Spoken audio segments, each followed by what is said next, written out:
Hi all, we're continuing on chapter 5 now. So the next topic in chapter 5 is interconverting molar mass and density now of ideal gases.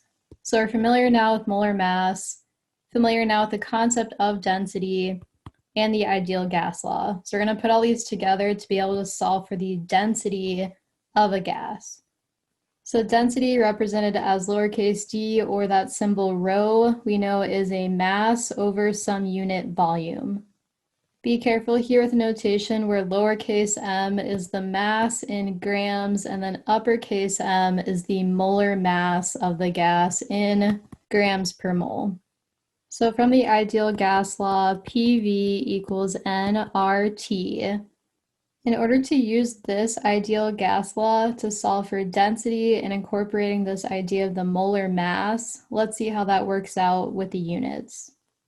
If we substitute n, number of moles, to be lowercase m, or the mass, over capital M, the molar mass, the units for lowercase m are grams, the units for uppercase m are grams per mole. So this does check out, right? We would cancel out grams and be left with just moles, which is what N stands for in the ideal gas law. So we know we can successfully substitute in lowercase m over uppercase m into our N for the number of moles. Grams and grams would cancel out, leaving just lowercase n, which is the moles. So we see how this works. We could use PV equals, instead of lowercase n, instead of the number of moles, we could say lowercase m over uppercase m, where that's the mass over the molar mass, times the gas constant times the temperature. Let's keep going then, because this is using the ideal gas law to get molar mass, which now we see how we can incorporate molar mass into the ideal gas law.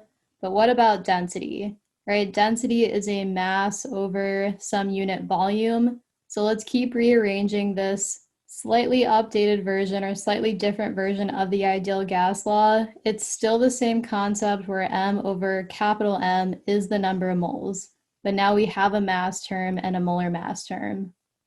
So multiplying both sides by the molar mass, you would have PV molar mass is equal to the number of grams, or just the mass, times RT.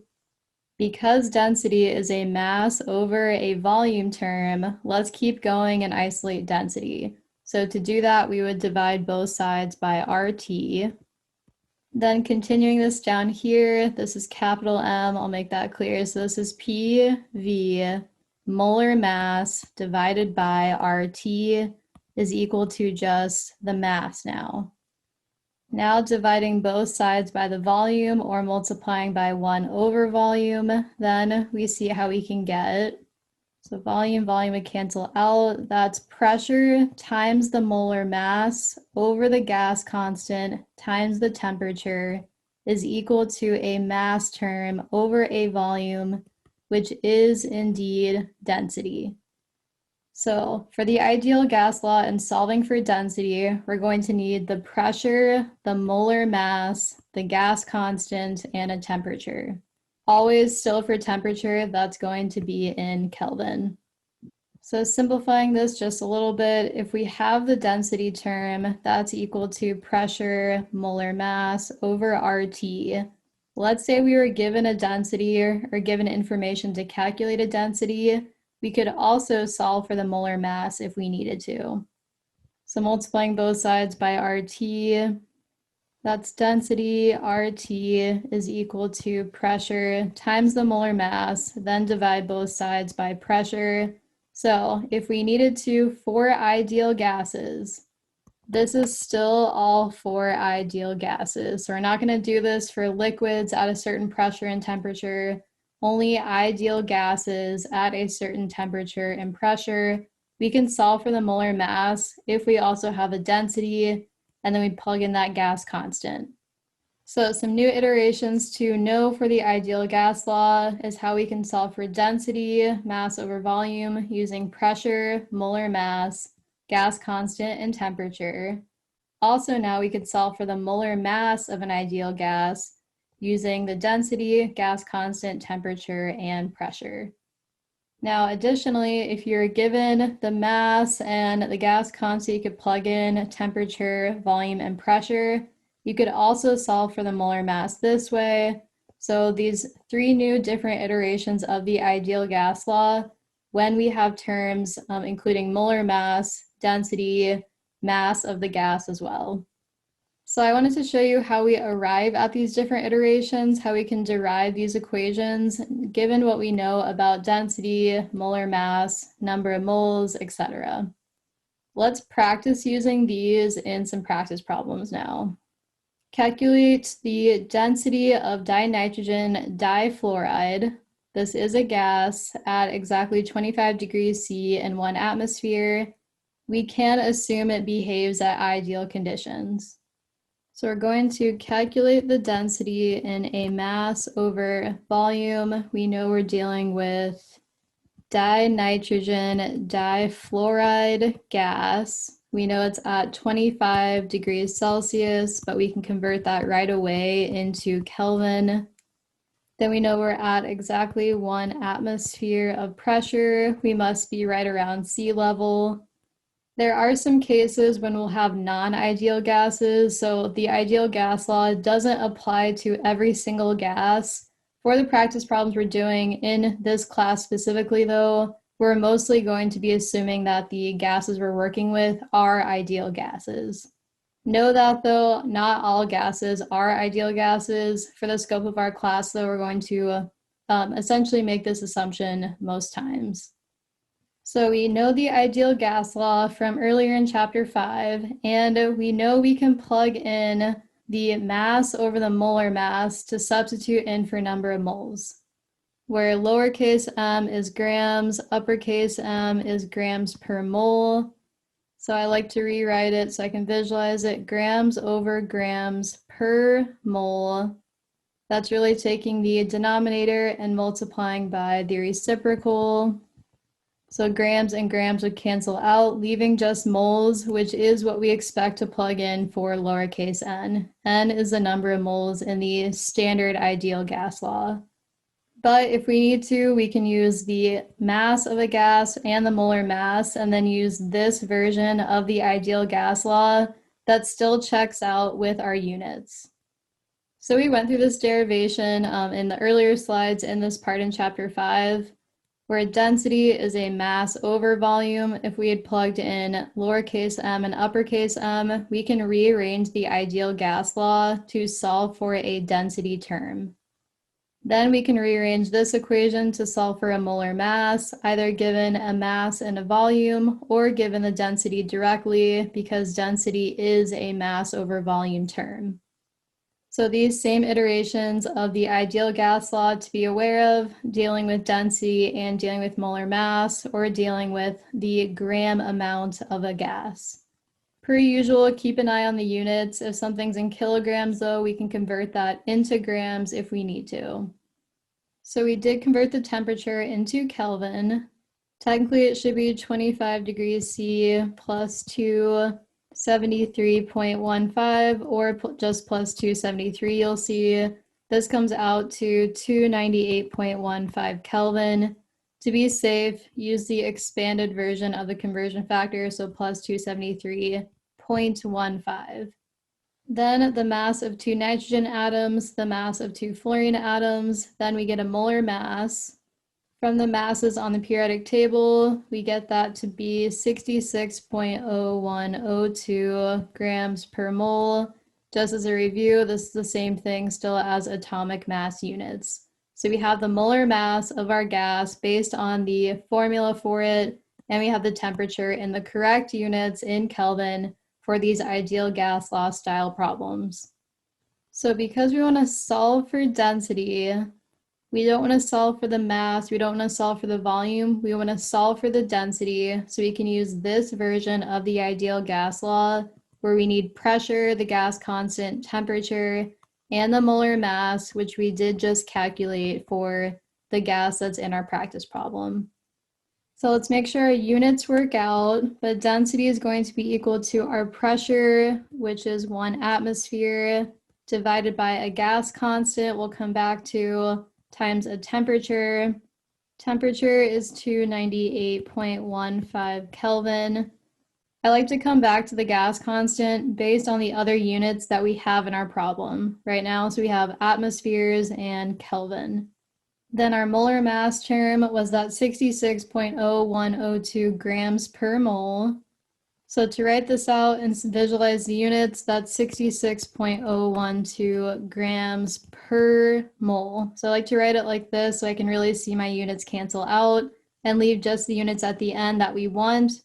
And we want units for density, where we know we're going to need a mass over volume.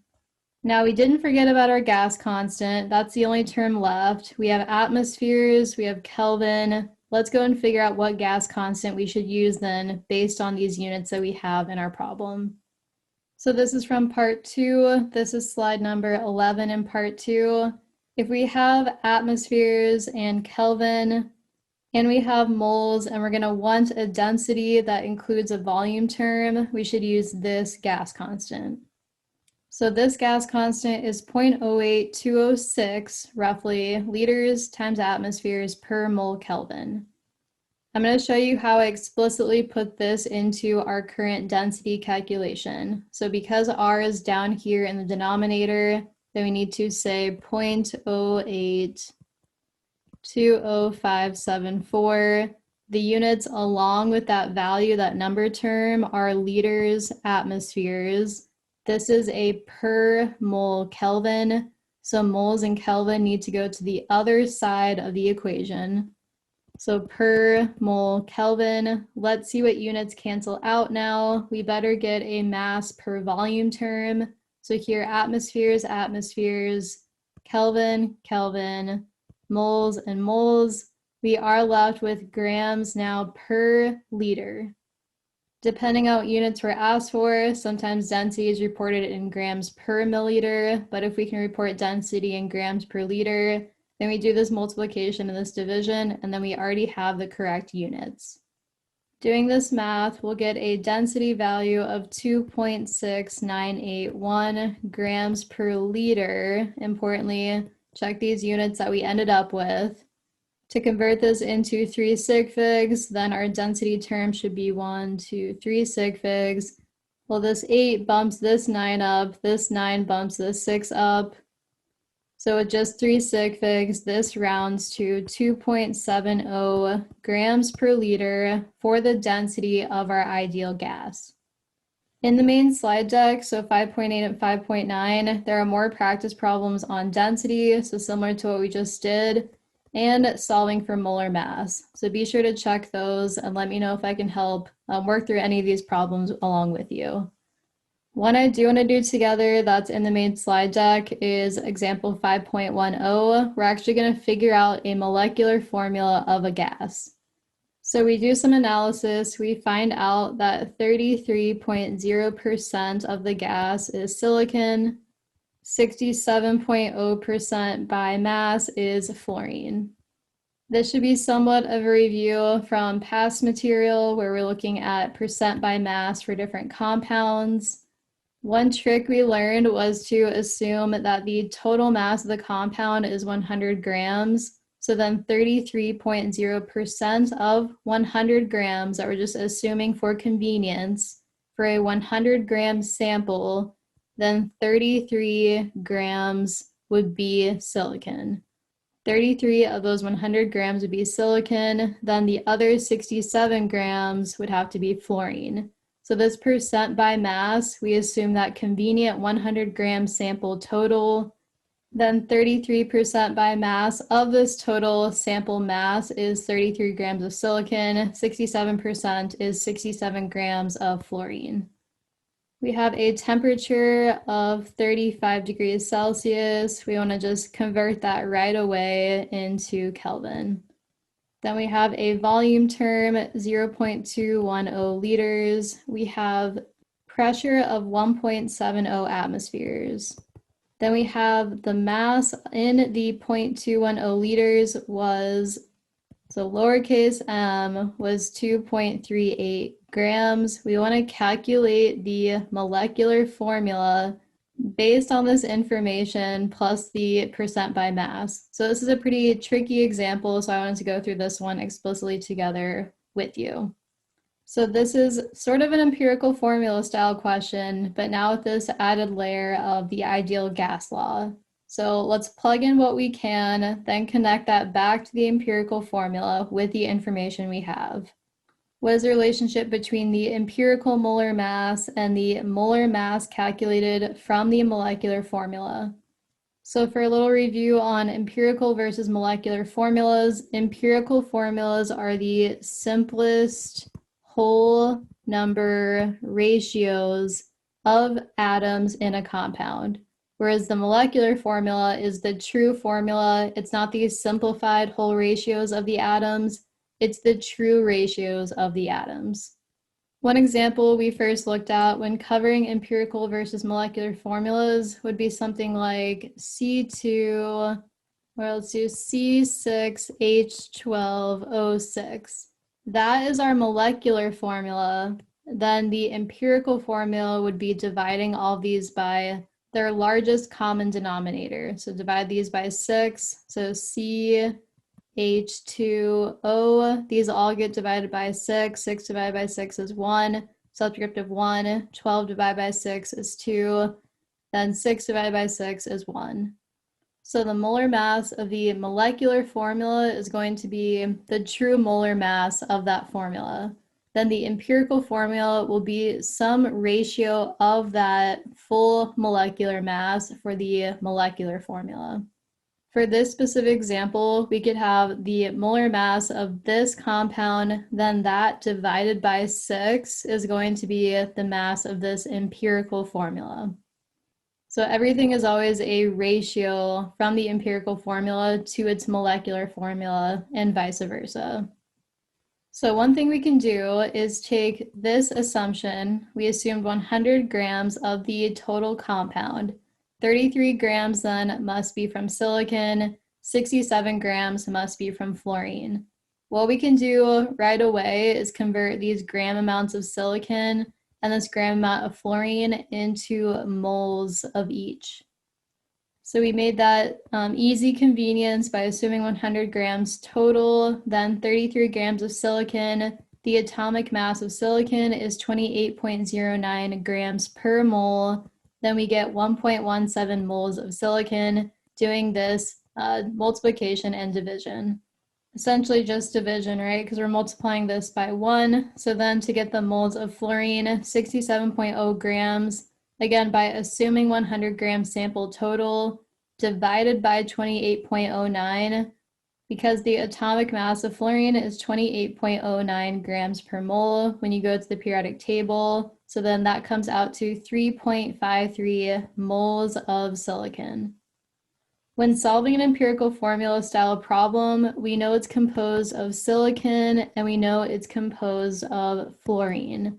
We don't know these ratios here, but what we can figure out based on these mole amounts of each is the mole to mole ratio of silicon to fluorine in this full compound.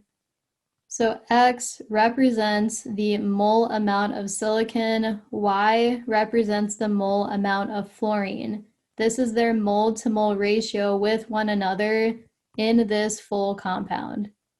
For these subscripts here, you can think of them as their mole to mole ratios of one another.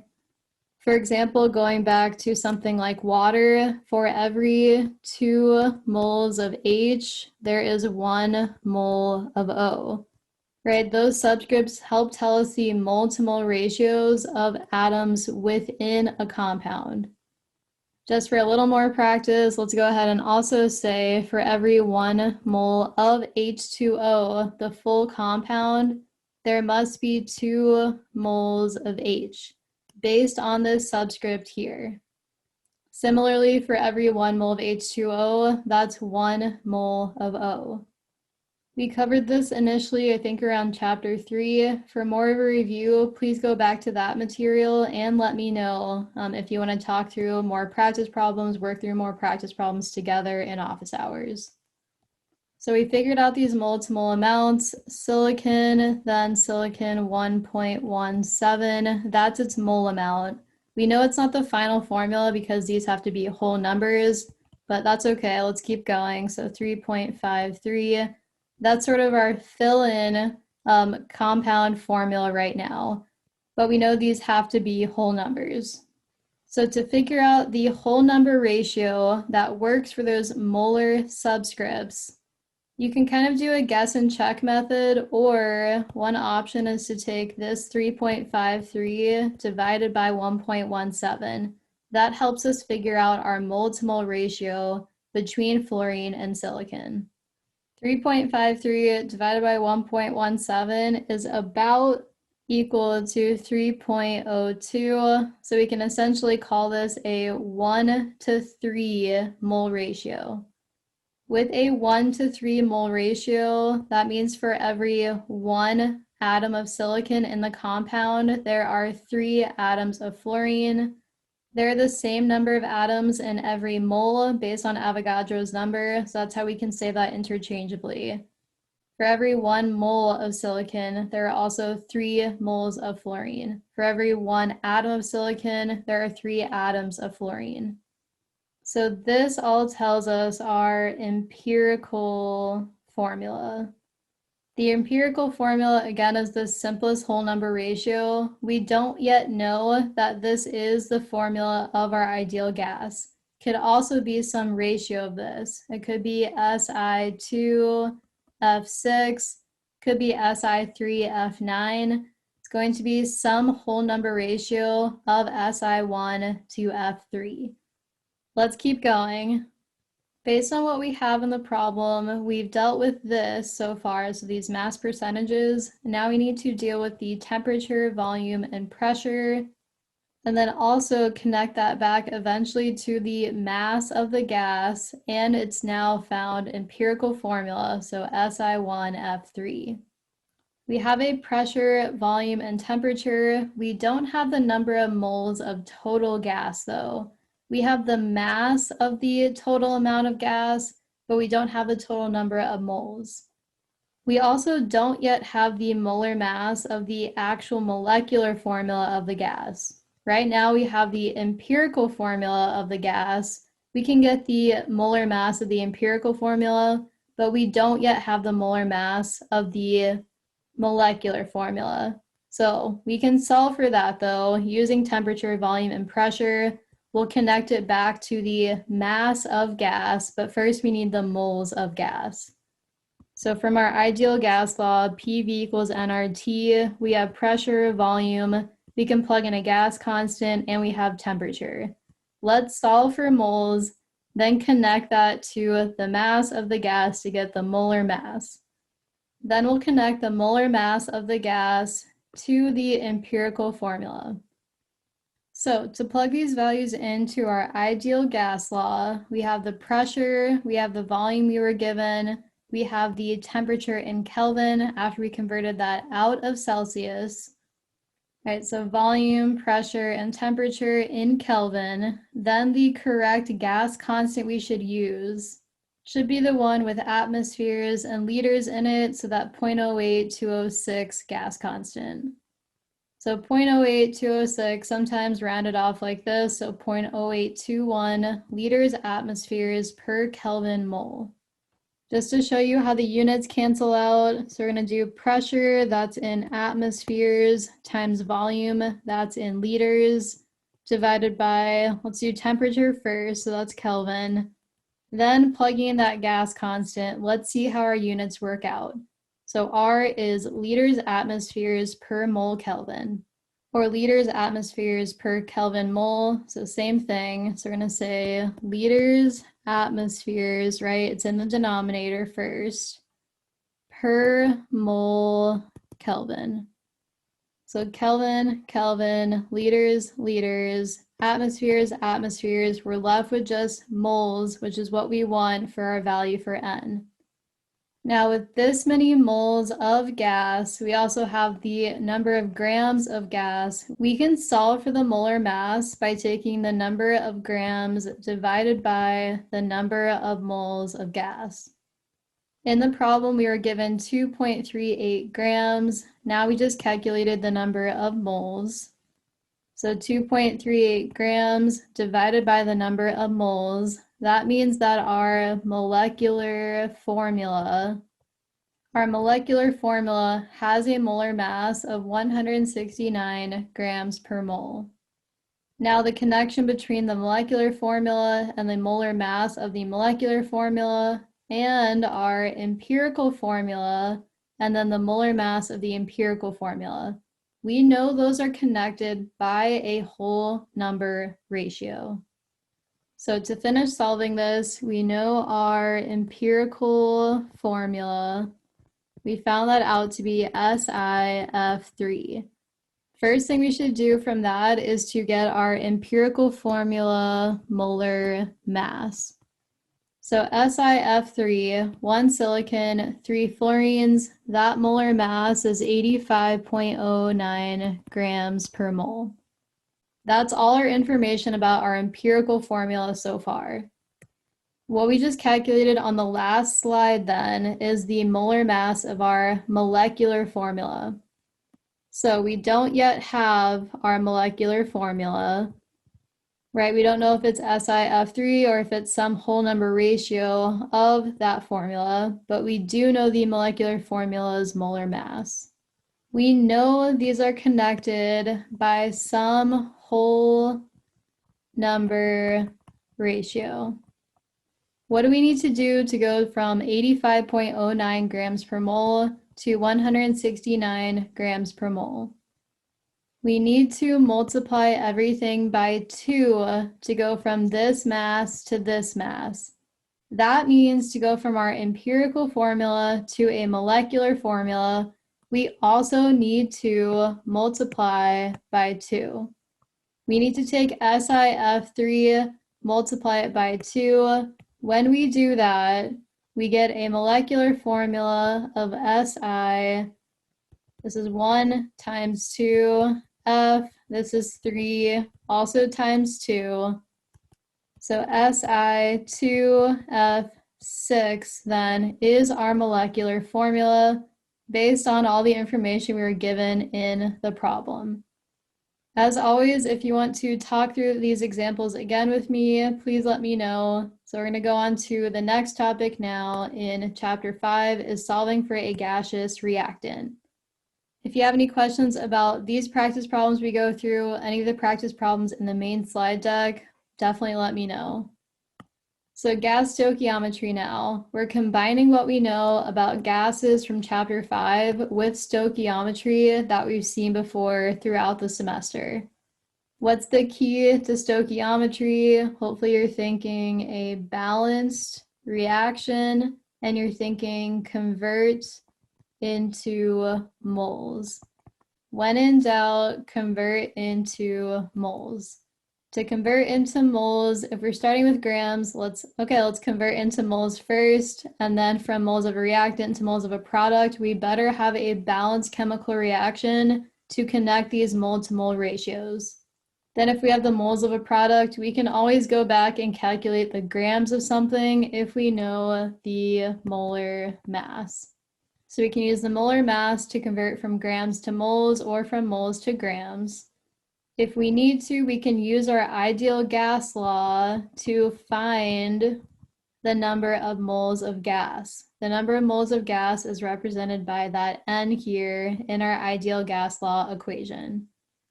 The balanced chemical reaction can then be used to calculate the moles of a product from the moles of a reactant.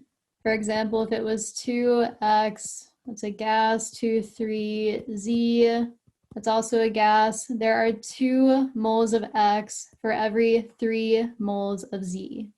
There would have to be 3 moles of Z here on this side of the reaction in some form, so not the best example because we need this to be balanced. I'm more so using this to show you how we go from those mole to mole ratios. With an actual chemical reaction though, we need to make sure that every single one of our atoms present is balanced in that reaction. Then again, if we calculated the moles of gas in a problem, we could go back and get the volume of a gas. So we can use the ideal gas law combined with stoichiometry to do a set of different kinds of problems. Let's try this practice problem. So we have hydrocarbons such as nonane or nonane. So C9H20 produces carbon dioxide. And we want to write a balanced chemical reaction, including the physical states, for the combustion of liquid nonane. This combustion results in carbon dioxide, gaseous carbon dioxide, and gaseous water. Then we'll use the mass of nonane and burned air at a certain pressure and a temperature to then calculate the volume of carbon dioxide gas that's produced. Now with these combustion reactions, this was mentioned pretty briefly. So to review this, to give you more context for these gas style of reactions, specifically combustion reactions. With combustion reactions, again, this was mentioned just very briefly. So with combustion reactions, we're going to combust something with the presence of oxygen. So if you see something written about a combustion reaction, you want to assume and then know that that reactant is combusting with the presence of oxygen gas, so O2, on the reactant side. So again, this slide was posted, I think originally in chapter 4, at the end of chapter 4. So to review this in more depth than I went over, or to go over this again, we have one reactant for these combustion reactions must be oxygen gas, O2 gas. Then for combustion reactions, what we see on the product side is gaseous carbon dioxide and gaseous water. Then on the reactant side, we also have another kind of hydrocarbon. These reactions are exothermic. They release energy upon combustion. So we'll get into thermodynamics in chapter 6, but we will release energy upon combustion. So throughout the process of the reaction, we will essentially be able to think of energy being produced on the product's side for an exothermic reaction. We will come back to this in chapter 6, just wanted to give you a sneak preview. Then for combustion reactions, the key here for this problem is to know that a hydrocarbon must react with oxygen gas. We were told in the problem specifically that it produces gaseous carbon dioxide and gaseous water. We were not told explicitly that oxygen gas is present on the reactant side, but it definitely is present because we have a combustion reaction. So given what we know now about combustion reactions, so we're combusting nonane, we're told it produces gaseous carbon dioxide and gaseous water. Now we also know that to make this reaction be balanced, we have to include oxygen gas on the reactant side. Let's start writing out this balanced reaction and see what happens now. So with the inclusion of oxygen gas, we're told that the nonane is a liquid, so C9H10 as a liquid. Now without it telling us explicitly, but we do know now for a combustion reaction, we have to include oxygen gas on the reactant side. This goes on to save some room here, this goes on to produce carbon dioxide gas and gaseous water. Oxygen is trickier to balance, especially is because it shows up now in 2 of our products. So let's first try to balance, let's do carbon. Carbon only shows up in this reactant and in one of the products, so we can do a 9 here. So there's 9 carbon atoms now. Let's do hydrogen next, because again, oxygen gets tricky. So there's 10 and 2, so we need to put a 5 right there. We know our carbon and hydrogens are balanced now. What about the oxygen? So on this side, there are 18 plus there are 10. So just on the product side, there are 28 oxygen atoms. Then over here on the reactant side, to make this be balanced, we should put a 14, right? So 14 times 2 would be 28 oxygen atoms. Now this is balanced. So here's our balanced reaction. This little paragraph down here, this tells us that, again, because oxygen is present, we know that because it's a combustion reaction, Somewhat confusingly, since oxygen gas always appears on the left-hand side of the chemical reaction for a combustion reaction, chemists sometimes don't explicitly mention it. So whenever you see a combustion reaction, do know that oxygen gas here is present on the reactant side. It's present on the left-hand side. So reactant side, left-hand side. So with this balanced reaction now, we know the number of moles of our hydrocarbon, nonane, to the moles of oxygen gas. All of that is consumed. Then for every 9 moles of carbon dioxide gas produced, and for every 10 moles of gaseous water produced. So we finished number 1. Here in number 2, we are asked to consider the volume of carbon dioxide gas that's produced for this many grams of nonane. That means we should connect nonane to carbon dioxide in our balanced chemical reaction. From our balanced chemical reaction, for every 1 mole of nonane that's consumed, 9 moles of carbon dioxide gas are produced. So for every 1 mole of nonane, there are 9 moles of carbon dioxide.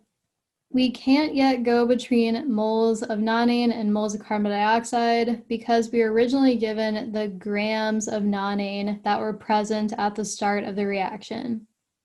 So carbon, about 12 grams per mole, hydrogen, approximately 1 grams per mole.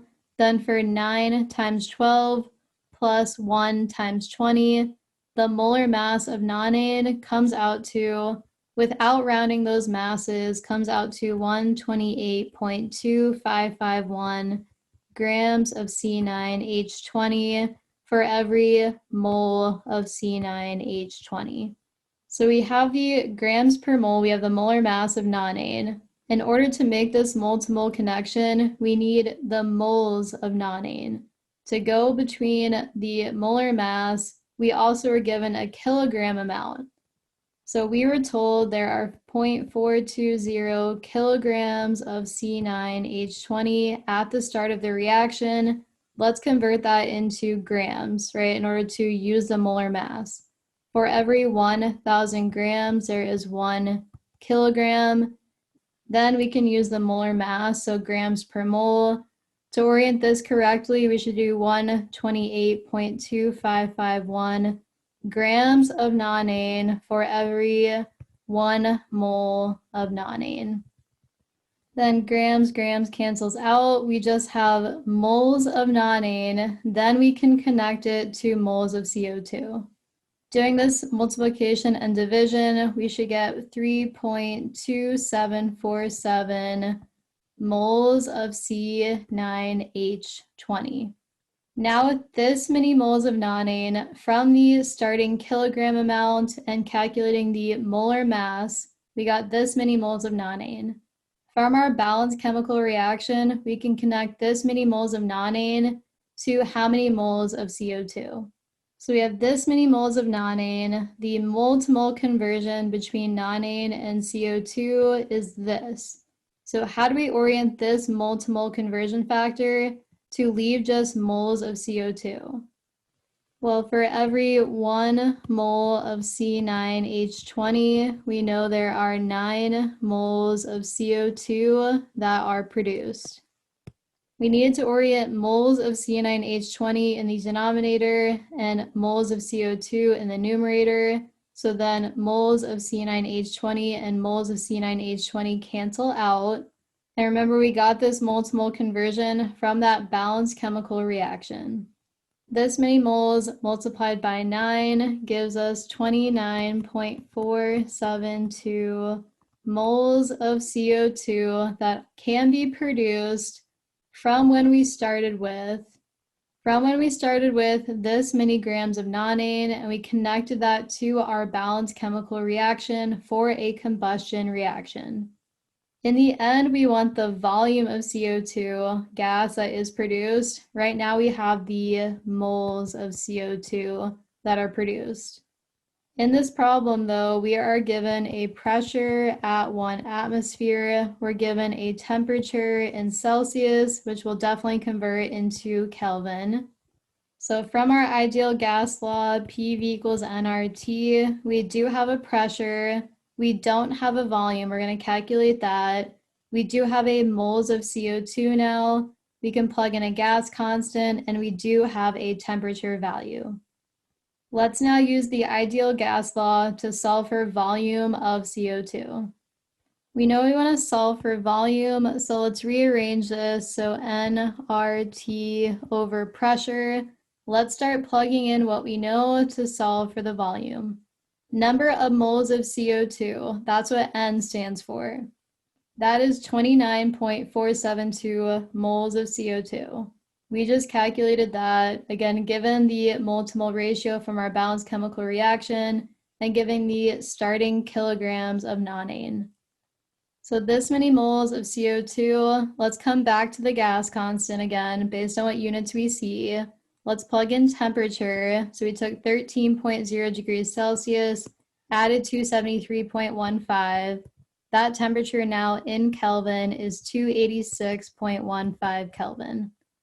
We have successfully taken care of N and T at this point. Let's come back to the gas constant again because it gets a little more complicated with all those units. Then divided by the pressure. The pressure we were told in the problem is 1 atmosphere. Now we've dealt with the pressure. If we want to pick the right gas constant, the appropriate gas constant, that works out with these units of Kelvin, atmospheres, and moles. Going back to part 2, slide 11 again, Kelvin, atmosphere, and moles, we should use this version of our gas constant in our current practice problem. So R here is in the numerator, so 0.08206, I'll just round it off to or abbreviate it to.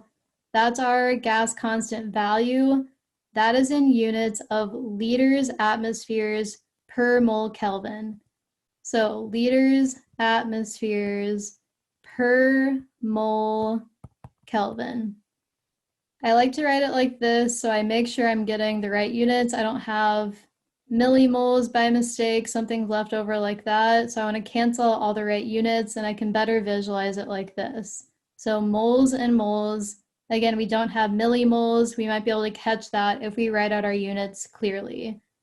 Kelvin, Kelvin, atmospheres, atmospheres. Then we have a volume term is equal to liters, and that checks out. We want a volume term to be in liters. This volume term calculates to 692.02 liters. We only want 3 sig figs, so 692 liters of CO2 gas were produced in this reaction. Here's our balanced reaction. Here is this many liters of CO2. There is example 5.12 in the main slide deck for another practice problem. Again, let me know if you have any questions about these or anything from the main slide deck. In that summary table of the ideal gas laws or different versions of gas laws, I mentioned we would come back to Avogadro's law. So let's go into that now. As you may guess, this deals with N, the number of moles of gas. So Avogadro's law connects to the number of moles of gas, somewhat expectedly, right, based on what we know about Avogadro. So for Avogadro's law, the main takeaway that you want to keep in mind is that volume 1 over number of moles 1 is equal to volume 2 divided by number of moles 2, where 1 and 1 are the initial conditions, 2 and 2 are the final conditions. This connection is showing that the volume and number of moles are directly proportional. If things are directly proportional, if two variables are directly proportional, that means as volume goes up, number of moles goes up. As volume goes down, number of moles goes down, and some combination of those. Number of moles goes down, volume goes down. An example to visualize this, if we have 3H2, H2 is diatomic. There are 3 of them. So this is H2, H2, and H2. H2 is diatomic. When we end up drawing structures, Lewis dot structures, H2 is diatomic. There are 3 of them. H2 combines with nitrogen gas, that's also diatomic, so N2. So 3H2 plus N2 makes ammonia, or NH3. In fact, it makes 2 NH3s because there were 3 H2s to begin with. So then that's 6 total. So here's 1, 2, 3, 4, 5, 6 H's. There were 2 nitrogens to begin with. So here's 1 nitrogen, here's the second. We are taking 3 moles of H2 initially, 1 mole of N2 initially, to make 2 moles of NH3.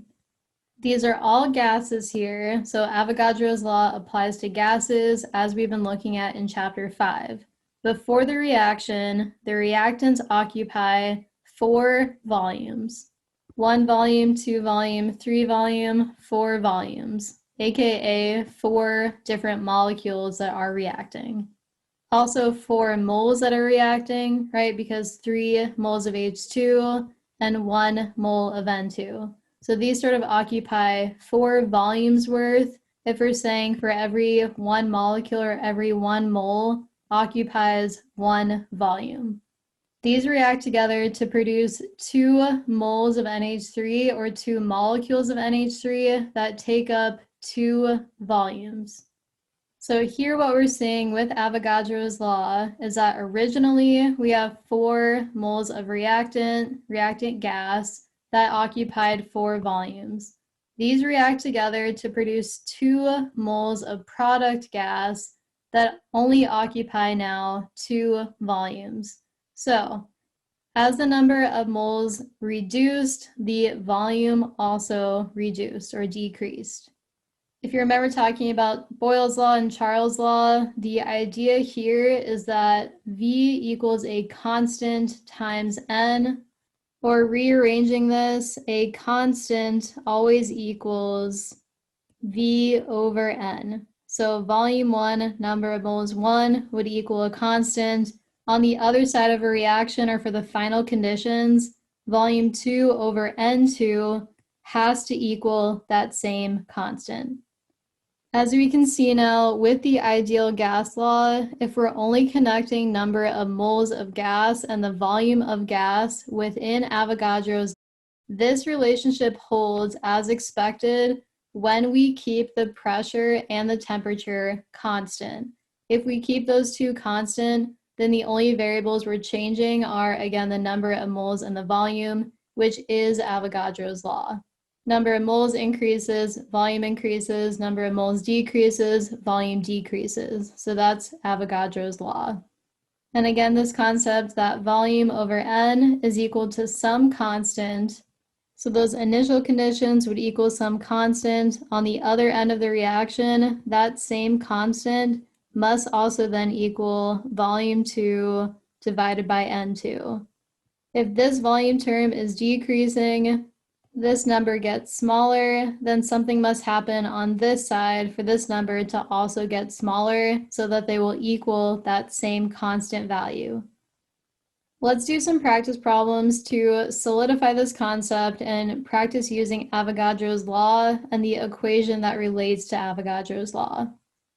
So we have hydrogen chloride gas and oxygen react to form water vapor and chlorine gas. What volume of water would be produced by this reaction if this 1.40 meter cubed, that's a volume, of hydrogen chloride were consumed? We want to calculate the volume, and we have a sort of reaction that we're told. To connect volume given a reaction, we should find out the moles of that balanced chemical reaction. The balanced chemical reaction will tell us our mole-to-mole ratio of products and reactants. Then we can connect moles of something to moles of another something in the reaction, then connect moles back into volume using Avogadro's law. So the first step in a problem like this, recognize what step we need to take. We're told all this information about our reactants and about our products. Without a pressure, without temperature, we should think, okay, so this is a volume term, and we're told the idea, the detail of this reaction. A reaction like this can lead to a balanced reaction that can then tell us our mole-to-mole ratios of reactants and products. So hydrogen chloride gas, so HCl gas, and oxygen react. So remember with oxygen, it is one of our Brinkelhoffs. Very importantly, with our Brinkelhoffs, this exists as a diatomic, so as O2 gas. This is not yet balanced. I'm just writing out what we're told in the problem. These go on to form gaseous water or water vapor and chlorine gas. Chlorine is also one of our Brinkelhoffs, so that's going to exist as a diatomic. Let's make this balanced. Right now I can see that Cl2 and Cl, I should put a 2 here to make the two Cls balance out. Then for hydrogen, that's a little bit easier usually. Oxygen gets trickier. Although oxygen only shows up in one product and one reactant, so we could try it. Let's do hydrogen first though. So here's two hydrogens. That is already balanced. Let's check out oxygen. Well, oxygen doesn't appear to be balanced because there are two and then just one. We have to make this 2 to make the oxygens balance. What ends up happening though is that now we have 4 hydrogens. How do we make this rebalanced? We should delete that 2, then put a 4 here, right? So oxygens 2 and 2, hydrogens 4 and 4. Chlorine now is not balanced, so there are 4 chlorines, 2 here.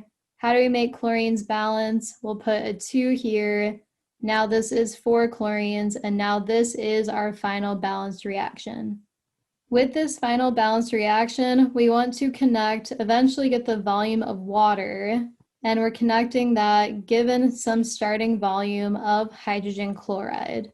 So we're going to find volume of water ultimately, given volume of hydrogen chloride, 1.40 meter cubed. We don't know the volume of the hydrogen. What we do know that connects these two is that for every 4 moles of HCl or hydrogen chloride gas, there are 2 moles of H2O or gaseous water, water vapor. We got that based on our balanced chemical reaction and getting these correct molar coefficients. So here we did figure out this balanced chemical reaction. We did also connect the moles of H2O to the moles of hydrogen chloride gas based on our balanced chemical reaction. For every 2 moles of H2O produced, there are 4 moles of HCl consumed. So here's this mole-to-mole ratio, also written out like this. So we know the volume of hydrogen chloride gas. We don't know the volume of H2O gas that's produced, but we do have this mole-to-mole ratio. But we don't actually know the number of moles produced or consumed of either one. What we can do is use Avogadro's law, which says equal volumes of gases at the same temperature and pressure contain an equal number of moles. So we're going to apply this to our practice problem. First, for an example, let's say we have 1 liter of HCl gas at a specific temperature and pressure. That's going to occupy some number of moles. If this is at STP conditions, and STP conditions I think was talked about in part 2, at STP conditions, standard temperature and pressure, we're at 1 atmosphere pressure and 25 degrees Celsius. For every 1 mole of gas at STP, this is just a review from part 2, it occupies 22.4 liters of gas. Every 1 mole of gas at STP conditions occupies 22.4 liters. This is sort of an aside because right now we're focused on just this example using Avogadro's law. So let's get back to that. For every 1 liter of HCl gas, that's some number of moles. For every 1 liter of H2O gas, that's going to be the same number of moles. How do we know that using Avogadro's law? Well, here, V1 over N1 is equal to V2 over N2. This holds for any ideal gases. So V1 over N1 equals V2 over N2. If we are told that two gases occupy 1 liter, that's going to be 1 liter over the number of moles, let's do HCl, is equal to 1 liter over the moles of H2O gas. Based on Avogadro's law, if the gases occupy the same volume, they are going to be the same number of moles. For every 1 liter of HCl gas that occupies some number of moles, that's the same number of moles as 1 liter of water, of gaseous water, based on Avogadro's law. So what we can do is set a volume to volume ratio given a mole to mole ratio for ideal gases. What do I mean by this? What does this look like exactly? For every 4 moles of HCl gas, for every 2 moles of H2O gas. Based on Avogadro's law, we can now equate this ratio to say for every 4 liters of HCl gas, that occupies 2 liters of H2O gas. Or in other words, for every 4 liters of HCl gas that reacts, 2 liters of H2O will be produced. Based on Avogadro's law for gases, again, for every 4 moles of HCl gas consumed, 2 moles of H2 gas are produced. Then, based on Avogadro's law, we can equate these mole to mole ratios into a liter to liter or volume to volume ratio for ideal gases. So from that balanced chemical reaction, using Avogadro's law, the only thing that's changing is the number of moles and the volume. Then we took this 4 moles of HCl to 2 moles of H2O ratio. We equated that into 4 liters of HCl for every 2 liters of H2O. So for every 2 liters of H2O, 4 liters of HCl based on Avogadro's law. We proved why this happens here, right? For every 1 liter, that's a certain number of moles of gas. For every 1 liter of a different gas, that's still the same number of moles. Let's also rearrange it and do a volume over a volume term. Multiplying both sides by N2, that is volume 1 over N1 times N2 equals V2.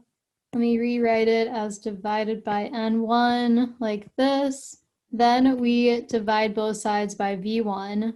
So N2 over N1 is equal to V2 over V1. That's just a rearrangement of Avogadro's law. So N2 over N1 is equal to V2 over V1. If we know that we have 1 liter of the second gas, 1 liter of the first gas, then those gases that occupy both 1 liter, there's going to be the same number of moles for this gas and for this gas. That's how we could take this mole to mole ratio for gases and then convert that into a volume to volume ratio. For every 4 liters of HCl gas, then we have 2 liters of H2O gas. We were also given the volume of HCl gas. That volume we were given is 1.43 meters cubed.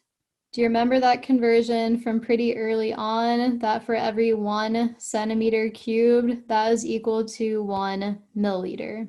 1 meter cubed, let's convert that into liters to find out that conversion factor.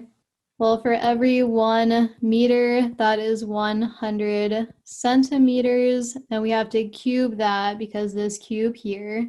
This becomes meters cubed would cancel out, then we would cube the 100 and cube the centimeter term. So right now our units are in centimeter cubed. For every 1 centimeter cubed, that is 1 milliliter. Then for every 1,000 milliliters, that is 1 liter. So meter cubed and meter cubed would cancel out. Centimeter cubed and centimeter cubed would cancel out. Milliliters and milliliters would cancel out. Then we're left with just liters. So we're essentially taking 100 cubed divided by 1,000. 100 cubed divided by 1,000 is equal to 1,000 liters. The conversion factor we just figured out is that for every 1 meter cubed, that is 1,000 liters. So let's convert meter cubed into liters. For every 1 meter cubed, there are 1,000 liters. Meter cubed cancels out.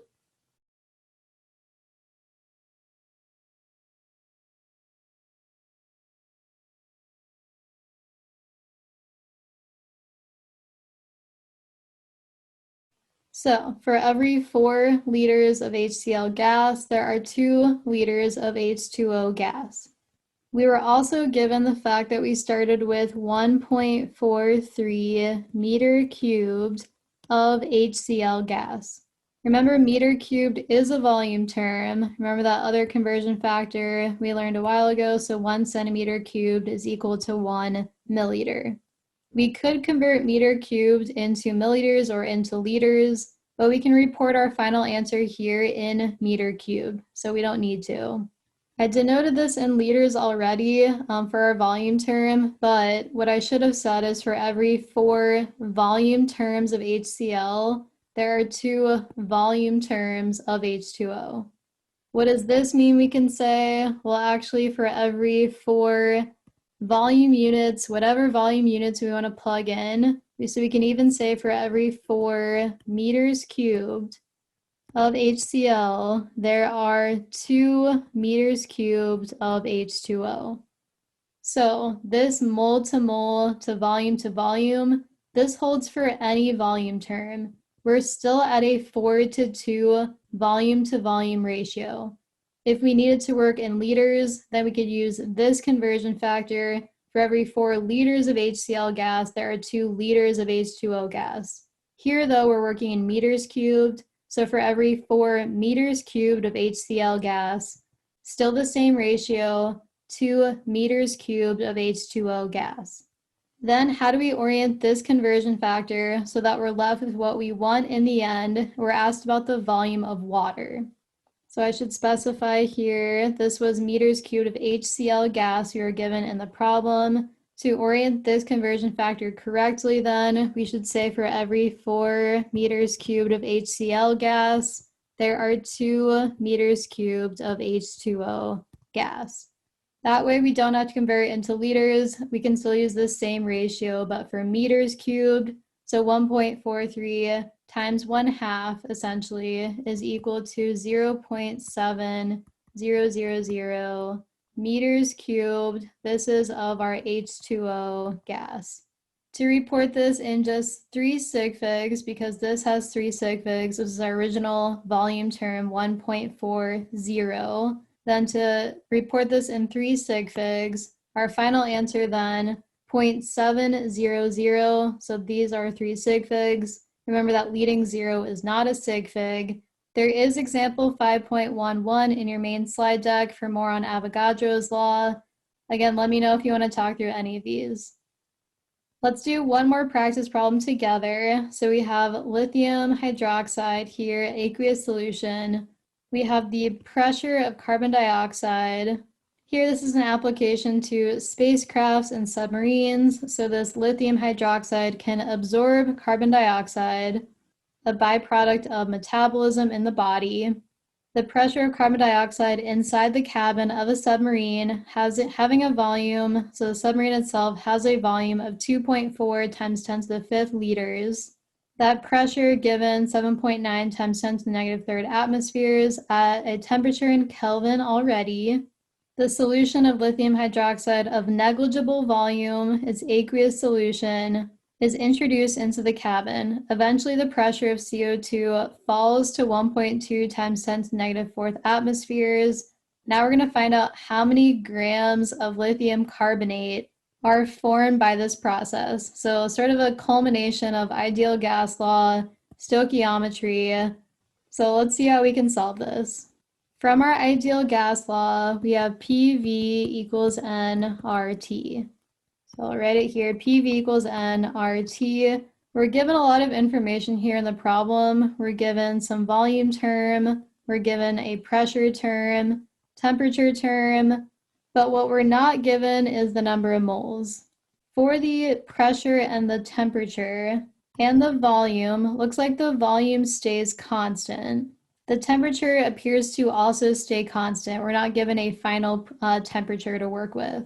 We are told the pressure starts out at this initial pressure and then drops. So within our ideal gas law, the only term we have no information on as is the number of moles. So to rearrange and solve for number of moles, N is equal to, so we divide both sides by RT, PV over RT. As mentioned, it looks like the volume does not change, the temperature does not change, but the pressure does change. So here we're connecting the number of moles and the pressure term. Number of moles is changing, the pressure is also changing over the span of the reaction. How we can rearrange this equation or re-represent this equation, we can say that the change in the number of moles is equal to a change in pressure times a constant volume, so we don't need to add a delta there, divided by R times temperature. Temperature does not change either, so that stays constant. Volume stays constant. We do have a change in pressure and a change in the number of moles. The gas constant we know does not change.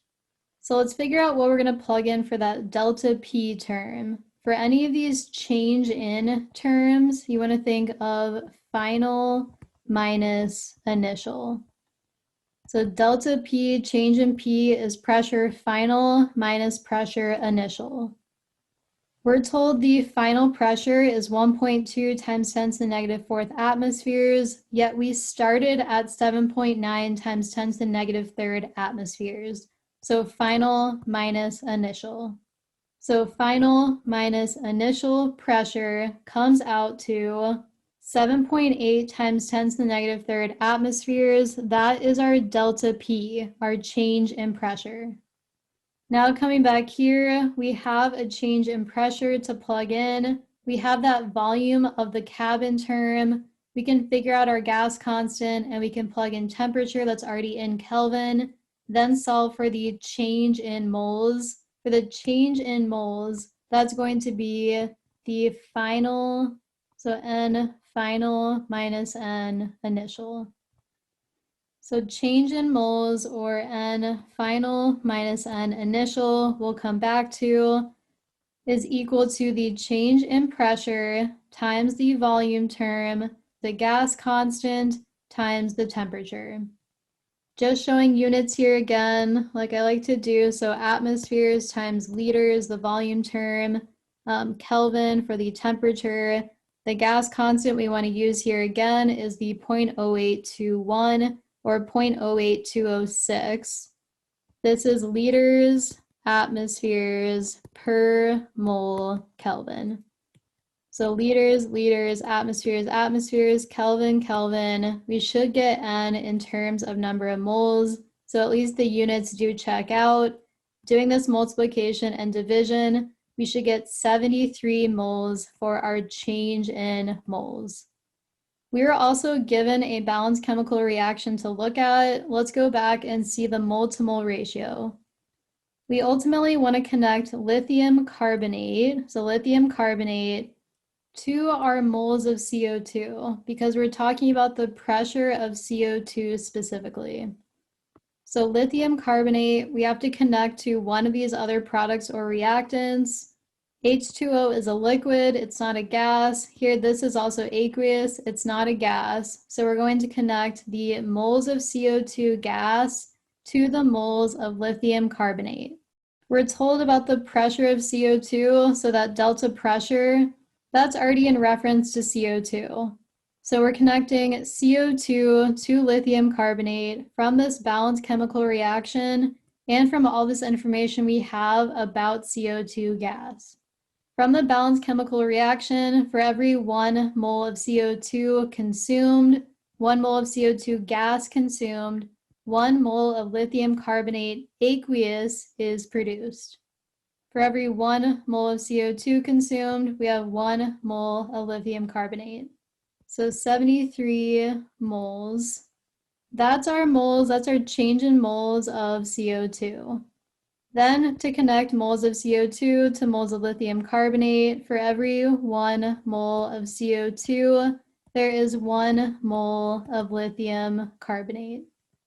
As a reminder for lithium carbonate, lithium is +1, it's an alkali metal. Carbonate is CO3 2-, it's one of the polyatomic anions. Using the cross method, then this is Li2 CO3 just 1, right? So lithium, we name this as lithium carbonate. If there's 73 moles of CO2 that are consumed and it's a 1-to-1 mole ratio, this means that 73 moles of lithium carbonate are produced. To then find the mass of lithium carbonate, we can calculate the molar mass, or we may be provided with the molar mass. That's 73.89. We know we think of that as grams per mole. With 73 moles of lithium carbonate, rearranging the grams per mole, the molar mass, to then cancel out moles of lithium carbonate, leaving just grams of lithium carbonate. 73 times 73.89. It's a large number. To get this into just 2 sig figs then. So before getting this into scientific notation, or 5393.97. To get this into just 2 sig figs and into scientific notation, 1, 2, 3. This is 5.4 times 10 to the third then grams of lithium carbonate. If you have any questions at all about these practice problems or any problems that are in the main slide deck, please let me know. There's all these different variations of the ideal gas law. So again, let me know if I can help with anything, and I will talk to you next time very soon for more on Chapter 5.